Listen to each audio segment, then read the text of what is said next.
يا جماعة حد يشوف حل للي بيحصل ده بسرعة.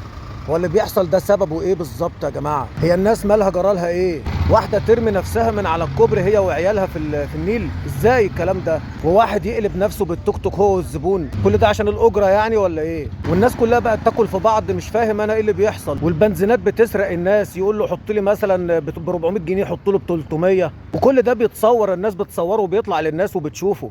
طب ايه السبب في الموضوع ده؟ مش عارفين يا جماعه، حد يشوف حل للموضوع ده. الناس ما بقتش مدركه هي بتعمل ايه وبتقول ايه. معقوله ممكن يكون ارتفاع الاسعار او ضيق المعيشه هو اللي ممكن يكون بيعمل في الناس كده؟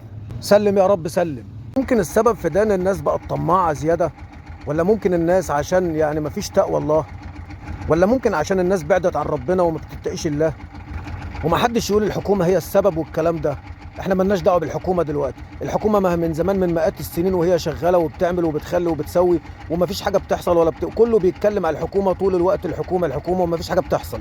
هي الناس يا جماعه، هو الفكره في الناس والشعوب يا جماعه، هي اللي بتصير المجتمع. يعني المجتمع ده مكون مش من الحكومه، الحكومه كان فرد يعني، لكن المجتمع ده ملايين البشر يا جماعه. هو المجتمع هو المسؤول الاول والاخير عن السلوكيات اللي بتحصل جوه المجتمع. ده في ناس تيجي تقول لها حرام وحلال يتريقوا عليك، بالرغم من كثرة الواعظين وإن الناس كلها متدينة، والناس كلها بتقعد تنشر بقى على أكونتاتها الشخصية على الفيسبوك وغيره إن هم أحاديث وقرآن وآيات قرآنية ورايح يصلي وجاي من الصلاة ورايح يحج. ده في حرامية دلوقتي يا جماعة بتروح تحج. يعني حتى واحد كان بيقول لك احنا كنا بنسمع واحنا صغيرين ان الحراميه بيخشوا النار، دلوقتي بنشوف الحراميه بيروحوا دبي وبيروحوا الساحل الشمالي وبيروحوا يصيفوا في اسبانيا، وكمان بيروحوا يحجوا كمان. يعني حرامي وبيتلون. انا مش بقول الكلام ده تحيزا لحد، والله العظيم هي دي الحقيقه، اقسم بالله هي دي الحقيقه.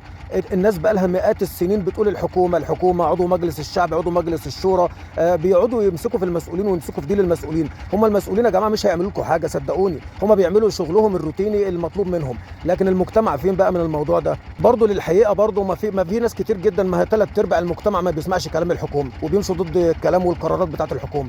مش ده بيحصل؟ والموظفين الصغيرين هم اللي بيبهدلوا الدنيا، وان كان على الحكومه والمسؤولين الكبار ما هم بيطلعوا القرارات، لكن هم ما فيش متابعه. يعني هو المتابعه بتكون من الموظف الصغير اللي بيطبق القرار ده على ارض الواقع. ما فيش تطبيق يا جماعه، والرشاوي شغاله والدنيا شغاله زي الفل. يعني انا مش هقدر احكم على حد، ولا بتكلم على ان انا بحكم على حد ولا الكلام ده كله. احنا بنقول اللي نقدر عليه، لكن الناس كلها تتقي الله، كل واحد يتقي الله في شغله ويبقى عنده ضمير في شغله، كده المجتمع ينصلح حاله. لكن كله بقى بيقول يلا نفسي والكلام ده كله، يبقى عنده مثلا 5 ساعات شغل يروح يشتغل ساعتين بس ويكنسل الباقي. ده طبعا مش هيحصل حاجه حلوه يعني، ومش حاجه ايجابيه.